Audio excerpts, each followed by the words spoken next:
pag-aakit ng ating Panginoong Yesukristo ayon kay San Juan.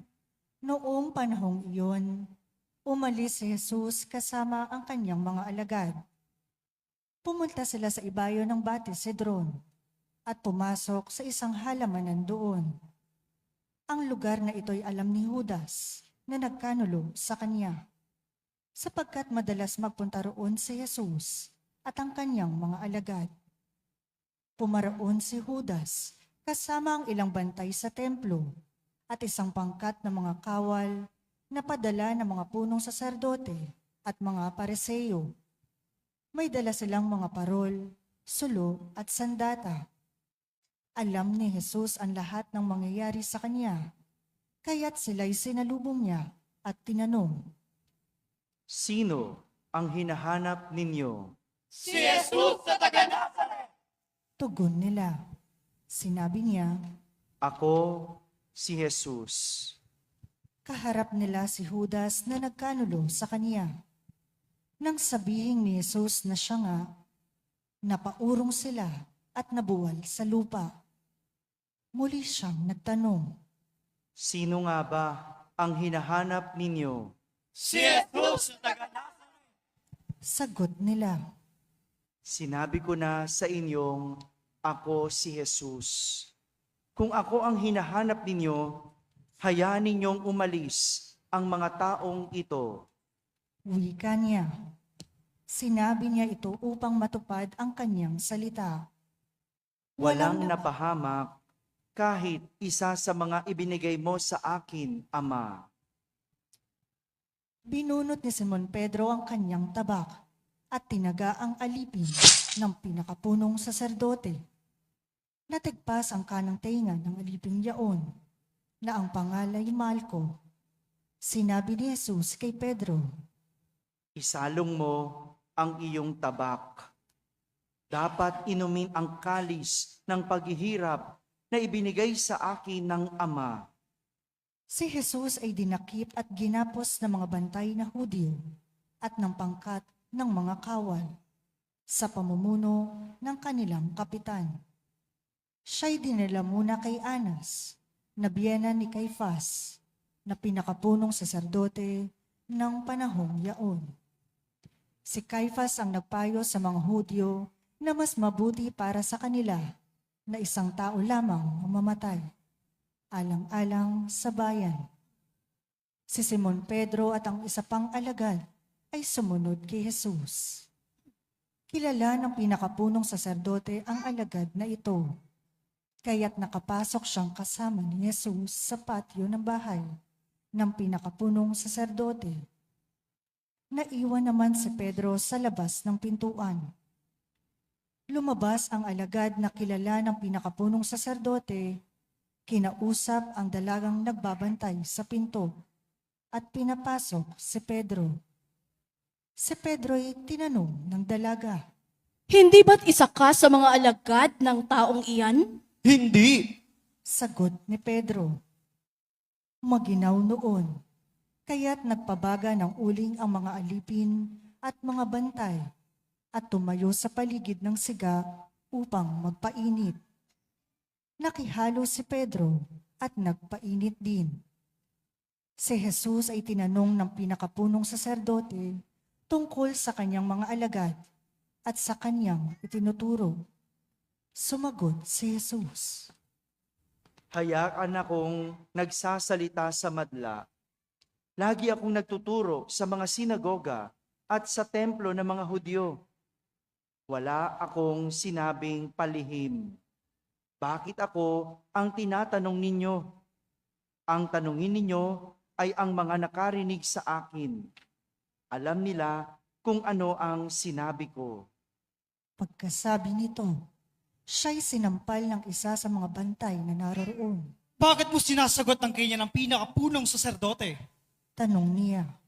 Sinagot siya ni Jesus. Kung nagsalita ako ng masama, patunayan mo. Ngunit kung mabuti ang sinabi ko, bakit mo ako sinampal?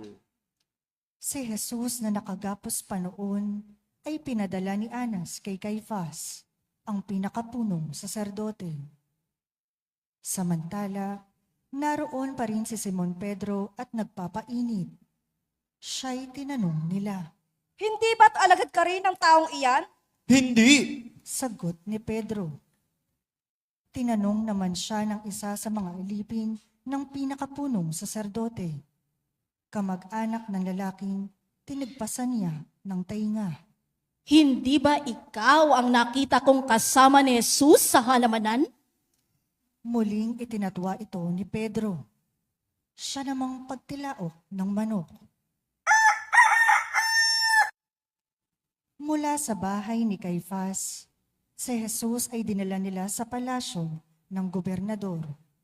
Umaga na noon, hindi pumasok ang mga Hudyo sa palasyo ng gobernador upang sila'y huwag maituring na di karapat-dapat kumain ng hapunang Pampaskwa. Kaya't sa labas sila tinanggap ni Pilato at tinanong. Ano ang sakdal ninyo laban sa taong ito? Sumagot sila. Kung hindi po siya gumawa ng masama, hindi namin siya dadalhin sa inyo. Sinabi sa kanila ni Pilato, Dalhin ninyo siya at hatulan ayon sa inyong kautusan. sumagot ang mga Hudyo. Wala po kaming kapangyarihang humatol ng kamatayan kanino man. Nangyari ito upang matupad ang sinabi ni Jesus tungkol sa paraan ng kanyang pagkamatay. Si Pilato'y pumasok uli sa palasyo at tinawag si Jesus. Ikaw ba ang hari ng mga Hudyo? Tanong niya. Sumagot si Jesus.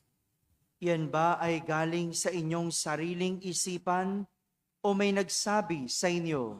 Ako ba'y Hudyo? Tanong ni Pilato. Ang mga kababayan mo at ang mga punong saserdote ang nagdala sa iyo rito. Ano ba ang ginawa mo? Sumagot si Jesus. Ang kaharian ko ay hindi sa sanlibutang ito. Kung sa sanlibutang ito ang aking kaharian, ipinakipaglaban sana ako ng aking mga tauhan at hindi na ipagkanulo sa mga Hudyo. Ngunit hindi sa sanlibutang ito ang aking kaharian. Kung gayon, isa kang hari? Sabi ni Pilato. Sumagot si Jesus. Kayo na ang nagsasabing ako ay hari. Ito ang dahilan kung bakit ako ipinanganak at naparito sa sanlibutan upang magsalita tungkol sa katotohanan. Nakikinig ka sa aking tinig, ang sinumang nasa katotohanan. Ano ba ang katotohanan? Tanong ni Pilato. Pagkasabi nito, muling lumabas si Pilato at sinabi sa mga Hudyo. Wala akong makitang kasalanan sa taong ito. Ngunit ayon sa inyong kaugalian, dapat akong magpalaya ng isang bilanggo kung araw ng Paskwa. Ibig ba ninyong palayain ko ang hari ng mga Hudyo? Hindi! Sigaw nila. Huwag siya! Kundi si Barabas! Si Barabas ay isang tulisan. Kaya't ipinakuha ni Pilato si Jesus at ipinahagupit. Ang mga kawal ay kumuha ng halamang matinik, ginawang korona at ipinutong kay Jesus. At sinuotan siya ng balabal na purpura. Isa't isa'y lumalapit sa kanya at ang wika. Mabuhay ang hari ng mga Hudyo! At siya'y pinagsasampal. Lumabas uli si Pilato at sinabi sa kanila. Ihaharap ko siya sa inyo upang malaman ninyo na wala akong makitang kasalanan niya. At inilabas si Jesus na may koronang tinik at balabal na purpura. Sinabi sa kanila ni Pilato, Narito ang tao. pagkakita sa kanya ng mga punong saserdote at ng mga bantay, sila'y sumigaw. Ipako siya sa krus! Ipako sa krus! Sinabi ni Pilato, Kunin ninyo siya at kayo ang magpako sa kanya. Wala akong makitang kasalanan niya. sumagot ang mga Hudyo. Ayon sa aming kautos ay nararapat siyang mamatay sapagkat siya'y nagpapanggap na anak ng Diyos.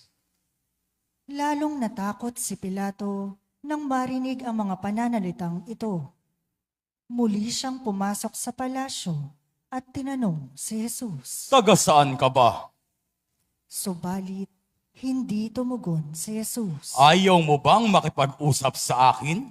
Ani Pilato. Hindi mo ba alam na maaari kitang palayain o pipapako sa krus? At sumagot si Jesus. Kaya mo lamang magagawa iyan ay sapagkat ipinagkalob sa iyo ng Diyos ang kapangyarihang iyan. Kaya mas mabigat ang kasalanan ng nagdala sa akin dito. Nang marinig ito ni Pilato, lalo niyang hinangad na palayain si Jesus. Ngunit nagsigawan ang mga tao. Kapag pinalaya mo ang taong iyan, hindi ka kaibigan ni Cesar! Sino mang nagpapanggap na hari ay kalaban ng Sesar? Pagkarinig ni Pilato sa pangungusap na ito, inilabas niya si Jesus. At siya'y lumuklok sa hukuman sa dakong tinatawag na ang plataporma, Gabata sa wikang Hebreo. Araw noon ng paghahanda sa Paskwa at mag-iikalabindalawa na ng tanghali. Sinabi ni Pilato sa mga Hudyo, Narito ang inyong hari. sumigaw sila. Patayin siya! Patayin! Ipagkus! Ipapako ko ba sa krus ang inyong hari? Tanong ni Pilato. Sumagot ang mga punong saserdote. Wala kaming hari kundi ang Cesar. Kaya't si Jesus ay binigay sa kanila ni Pilato upang ipako sa krus. Kinuha nga nila si Jesus at lumabas siya na pasan ang kaniyang krus, patungo sa lugar na kung tawagi dako ng bungo, Golgota sa wikang Hebreo. Pagdating doon, siya'y ipinako sa krus, kasama ng dalawa pa, isa sa gawing kanan at isa sa kaliwa. Sumulat si Pilato ng ganitong pangungusap at ipinilagay sa krus. Si Jesus na taga Nazaret, ang hari ng mga Hudyo. Nasusulat ito sa mga wikang Hebreo, Latin at Griego, at marami sa mga Hudyo ang nakabasa nito, sapagkat malapit sa lungsod ang dakong pinagpakuan kay Jesus. Kaya't sinabi ng mga punong saserdote kay Pilato, Huwag ninyong isulat na hari ng mga Hudyo, kundi sinabi ng taong ito, ako ang hari ng mga Hudyo. sumagot si Pilato. Ang naisulat ko'y naisulat ko na. Nang maipako na ng mga kawal si Jesus, kinuha nila ang kanyang kasuotan at pinaghati-hatian ng apat. Kinuha rin nila ang kaniyang tunika. Ito'y walang tahi at hinabi ng buo mula sa itaas hanggang sa ibaba. Nag-usap-usap ang mga kawal. Huwag natin punitin ito.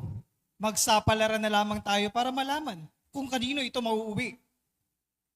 Nangyari ito upang matupad ang isinasaad ng kasulatan. Pinaghati-hatian nila ang aking mga kasuotan at ang aking damit ay kanilang pinagsapalaran. Gayon nga ang ginawa ng mga kawal. Nakatayo sa tabi ng krus ni Jesus ang kanyang ina at ang kapatid na babae nitong si Maria, na asawa ni Cleopas. Naroon din si Maria Magdalena nang makita ni Jesus ang kanyang ina at ang minamahal niyang alagad sa tabi nito. Kaniyang sinabi, Ginang, narito ang iyong anak. at sinabi sa alagad, Narito ang iyong ina. mula noon, siya'y pinatira ng alagad na ito sa kaniyang bahay. Pagkatapos nito, alam ni Jesus na naganap na ang lahat ng bagay. At bilang katuparan ng kasulatan, ay sinabi niya, Nauuhaw ako. may isang mangkok doon na puno ng maasim na alak. Itinubog nila rito ang espongha, ikinabit sa sanga ng isopo at idiniit sa kanyang bibig. Nang masipsip ni Jesus ang alak, ay kaniyang sinabi. Naganap na. Inuyok-hayok niya ang kanyang ulo at nalagot ang kanyang hininga. Magsiluhod ang lahat.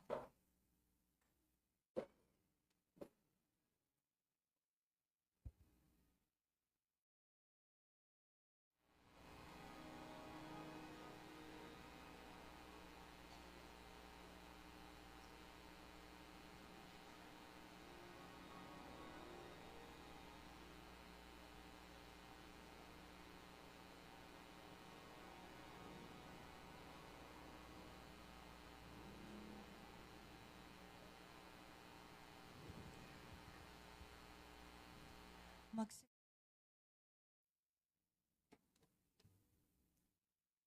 Nooy araw ng paghahanda at ayaw ng mga Hudyo na manatili sa krus ang mga bangkay sa araw ng pamamahinga, sapagkat dakila ang araw ng pamamahingang ito. Kaya't hiniling nila kay Pilato na ipabali nito ang mga binti ng mga ipinako sa krus at alisin doon ang mga bangkay. Naparoon nga ang mga kawal at binali ang mga pinti ng dalawang ipinakong kasabay ni Jesus. Ngunit pagdating nila kay Jesus at makitang patay na siya, hindi na nila binali ang kanyang binti. Subalit inulos ng sibat ng isa sa mga kawal ang tagiliran ni Jesus. At biglang dumaloy ang dugo at tubig. Ang nakakita nito ang nagpatotoo. Tunay ang kanyang patotoo at alam niyang katotohanan ang sinabi niya upang kayo'y maniwala. Nangyari ang mga ito upang matupad ang sinasabi ng kasulatan. Walang mababali isa man sa kanyang mga buto. At sinabi naman ng ibang bahagi ng kasulatan, pagmamasdan nila ang kanilang inulos. Pagkatapos nito, si Jose na taga-Arimatea ay nagsadya kay Pilato upang humingi ng pahintulot na makuha ang bangkay ni Jesus. Si Jose isang alagad ni Jose, ngunit palihim nga lamang dahil sa takot sa mga Hudyo.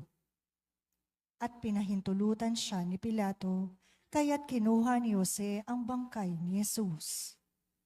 Sumama sa kanya si Nicodemo, may dalang pabango, mga 100 libra ng pinaghalong mira at alo. Siya ang nagsadya kay Jesus isang gabi.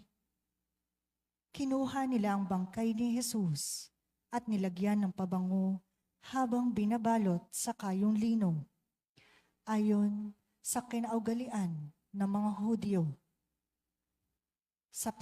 Sa pinagpakuan kay Jesus ay may isang halamanan at dito'y may isang bagong libingang hindi pa napaglilibingan. Yamang nooy araw ng paghahanda ng mga Hudyo at dahil sa malapit naman ang libingang ito, doon nila inilibing si Jesus.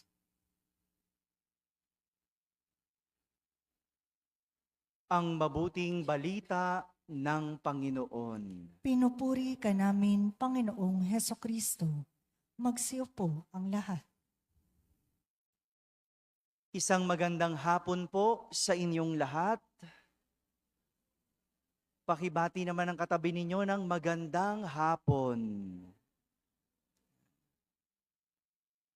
Ngayong araw na ito, ipinagdiriwang natin ang pagpapakasakit ng Panginoong Hesukristo. Pagpapakasakit. Sabihin nyo nga po, ito ang ating ipinagdiriwang, ang pagpapakasakit. Sa isang banda, kung maririnig ito, parang tila hindi magandang ipagdiwang ang paghihirap o pagpapakasakit ng iba, parang hindi katanggap-tanggap na magsaya sa pagdurusa ng iba. Kaya nga siguro nagtataka ang ibang sekta, bakit tayo nagdiriwang ng paghihirap ng iba? Bakit tayo nagdiriwang ng pagpapakasakit ni Jesus? Kung ganyan ang ating tingin sa ating pagdiriwang, malamang ang tawag sa atin mga masokista. Tama ba? Alam niyo ba yung masokista? Yung taong natutuwa sa paghihirap o naliligayahan sa sakit o pasakit ng iba. O kaya, maring ang tawag natin, sadista.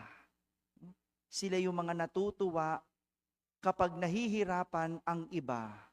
Ikinasisiya ang paghihirap. Ngunit, hindi ito ang dahilan kung bakit tayo nagdiriwang. Hindi ito ang dahilan ng ating pagdiriwang. Hindi ang sakit o mga sakit, hindi ang hirap na pinagdaanan ni Jesus ang ating ipinagdiriwang. Mas lalong hindi ang kanyang kamatayan, kundi ang pag-ibig na siyang dahilan ng kanyang sakit, paghihirap at kamatayan. Ang pag-ibig ang dahilan ng kanyang kamatayan sa krus, ang siyang ating ipinagdiriwang. Ito po ang kwento ng pag-ibig ng Diyos sa tao. Ito ang love story ng Diyos sa tao. Pag-ibig na hinarap ang lahat ng sakit, hirap, alang-alang sa kaligtasan ng sangkatauhan. Pag-ibig na handang mamatay para sa minamahal.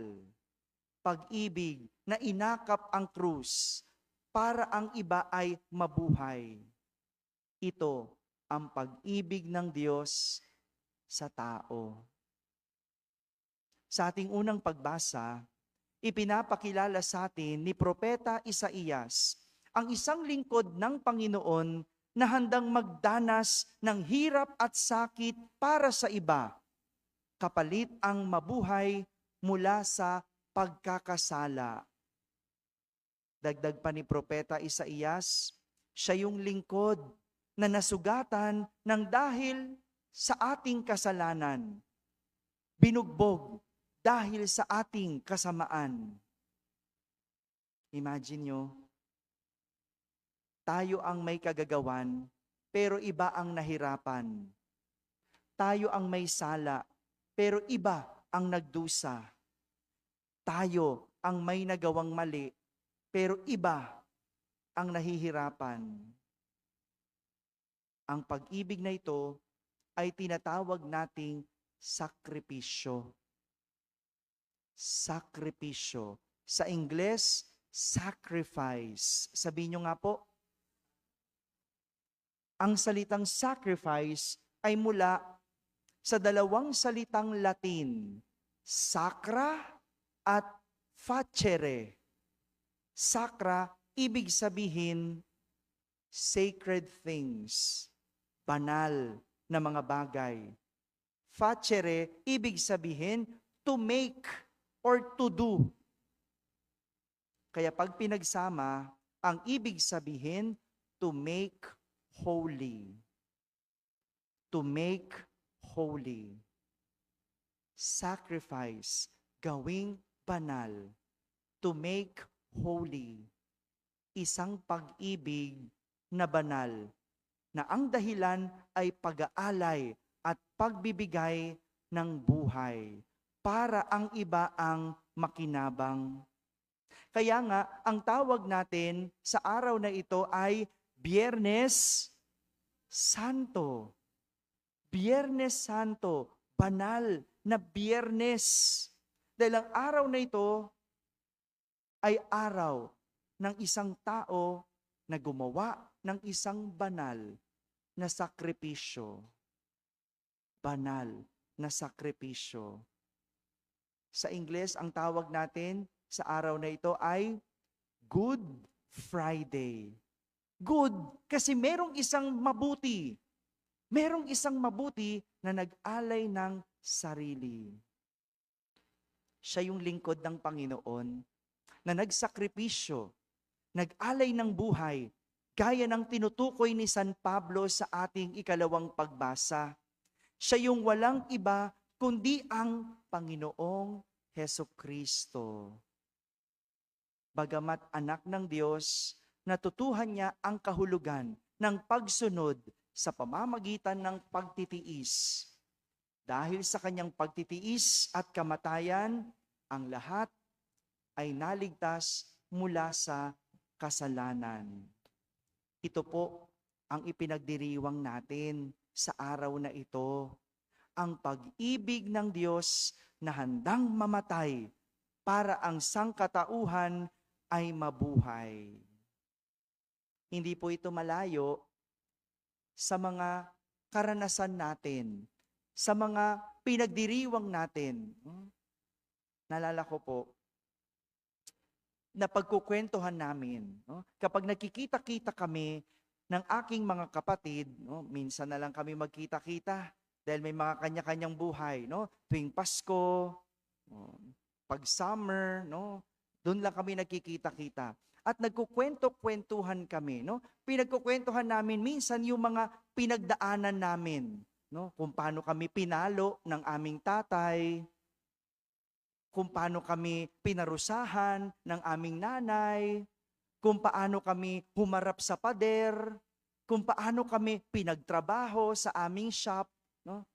Nagkukwentuhan kami. At tuwing binabalikan namin yung mga hirap na yon, tuwing binabalikan namin yung mga karanasan na yon, nangingiti kami. Nangingiti kami kasi yun yung naghubog sa amin para maging kung sino kami ngayon. Ganon ba kayo magkwentuhan? Pinagkukwentuhan nyo ba kung paanong noon nagtatricycle ka lang? Noon naglalakad ka lang? Hindi ka mag-jeep, matipid mo lang yung barya. Na anong gagawin mo? Ipang-seserox mo na lang para sa mga basahin noong kolehiyo. Noon, nung tinitingnan mo yung barya mo, binibilang mo kung saan magkakasya. Noon, pinipili mo, saan ka pupunta? Noon, sa Divisoria ka lang namamasyal. Sa Divisoria ka lang namimili. Pero ngayon, may pa-abroad-abroad ka pa. Hindi ba?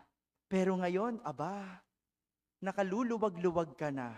Sa mall ka na namimili. At may tatak pa ang binibili. Napagkukwentuhan nyo ba yon? Nababalikan nyo ba yon? Nung kung paano noon, gipit na gipit. Kung paano noon kapag nag-grocery, pinipili mo ang murang bilihin. Pinipili mo ang brand ng toyo na mura. Hindi ka basta-basta kumukuha kasi kinukwenta mo sa isip mo, kasya ba ang laman ng aking bulsa? Pero ngayon, kung mag-grocery ka, kahit hindi kailangan, kinukuha mo. Kahit mamahalin, binibili mo. Kasi pinagdiriwang mo na nakaalpas ka na ngayon. Natutuwa ka kasi iba na ang iyong buhay. Nasisiyahan ka hindi dahil naghirap ka, kundi nagtagumpay ka. Maliliit na tagumpay. At ito yung pinagdiriwang natin ngayon. Kung sa mga panahon ngayon, pinipili mo pa ang iyong binibili, kung sa mga panahon ngayon, binibilang mo pa ang barya, kung sa mga panahon ngayon, naglalakad ka pa patungong eskwela, huwag kang malungkot. Huwag kang mawala ng pag-asa. Huwag kang mapanghinaan kasi isang araw, hindi ka na maglalakad. Naka-tricycle ka na. Wow. Di ba? Ganun lang naman yun. Unti-unti. Hindi ka na nagbibilang ng barya. Ang binibilang mo na, papel. O binibilang mo na, utang. O yun. Di ba? Ganun lang naman ang buhay. Sadyang may hirap. Sadyang may pasakit. Parang yung kwento ni Jesus. Yung kwento ni Jesus, hindi lang isang pasakit, maraming nagpahirap. Merong iba ng husga, merong nagmalinis. Nung bukingan na, merong tinalikuran siya. At hindi malayo sa mga buhay natin, hindi malayo nung tayo'y naghihirap. Merong kaibigang tumalikod, merong mga kakilalang ng husga, merong mga kamag-anak na nagdagdag pasakit, merong hindi nagpautang, merong hindi naawa, merong nanakit, merong nang iwan, merong tumalikod. Pero papasanpat, iniyak mo lang lahat ng yon. Papasanpat, pinasan mo lang lahat ng yon. Papasanpat, sa huli, meron ding tagumpay na nag-iintay. Mga kapatid, ito po ang pagdiriwang natin ngayong Biyernes Santo. Isang taong kinaya ang paghihirap. Isang taong pinasan ang lahat ng bigat. Isang taong tiniis ang lahat ng sakit ng dahil sa pag-ibig. Kung naghihirap ka, nasasaktan, natitiis, nagsasakripisyo, magagawa mong lahat ng yan kapag may pag-ibig. Alisin ang pag-ibig, sigurado ikaw ay susuko. Alisin ang pag-ibig, sigurado ikaw ay magrereklamo. Alisin ang pag-ibig, sigurado hindi mo kakayangin. Mga kapatid, espesyal ang araw na ito dahil ipinagdiriwang natin ang kwento ng pag-ibig ng Diyos. Pag-ibig na nagawang magsakripisyo. Nagdiriwang tayo sapagkat kahit na tayo ang dahilan ng paghihirap ng Diyos, hinarap ito ng Diyos ng walang reklamo dahil iniibig niya tayo. Amen. Amen.